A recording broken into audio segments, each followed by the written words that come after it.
Katika misa hii tunasali kumwomba Mwenyezi Mungu atuponye sote.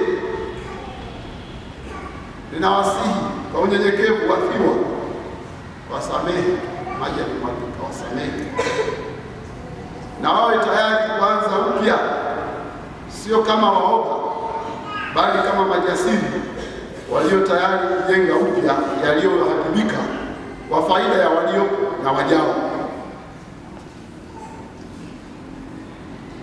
Tunawaombea majeruhi wapate faraja ya Mungu na wapone, kama somo la pili linalotuambia Mungu anatufariji.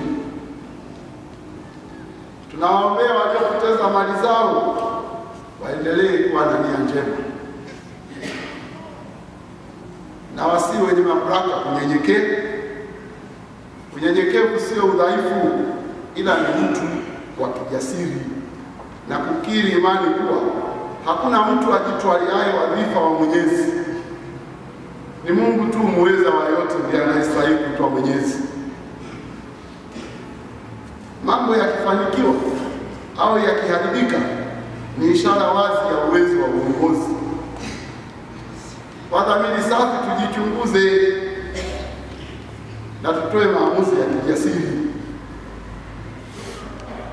Haki na amani vikiwepo, kwa uhakika tutapata utulivu, tutaendelea, na wenye sifa za kufanya vizuri watakuwa sababu ya matumaini ya wengine.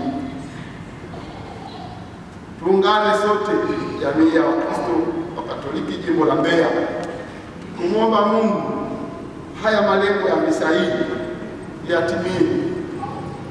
Wafiwa wafarijike japo ni ngumu kwa uchungu walionao. Majeruhi wetu waponywe, waliopotea wapatikane katika hali yoyote ile. Waliopoteza mali wawe na ujasiri maadamu wana uhai, nafasi ipo bado. Tukirekebisha yaliyo ya msingi, yale tuliyopoteza yatapatikana. Tuendelee kumwomba Mungu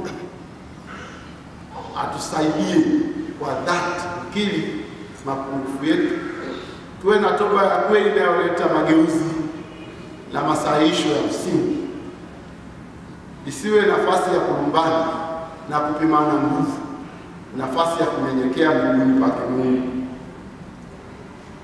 Tuombe Mungu aendelee kulipenda taifa letu. Hajalitupa taifa hili. Anatufundisha kwa njia ngumu, tuwe wanafunzi wazuri tunaoelewa haraka na kufanyia kazi mapenzi ya Mungu. Mengine yote yanaweza kurekebishika, isipokuwa roho za ndugu zetu hatuwezi kuwa nao kama walivyokuwa. Yale yanaweza kurekebishika, Mwenyezi Mungu atende. Hao wanaolala wapumzike katika amani, na maisha yao yabaki kuwa ishara wazi ya namna itupasavyo kuishika imani yetu, hata ikitubidi kutoa gharama. Raha milele wape Bwana, wapumzike kwa amani. Msifu Yesu Kristo.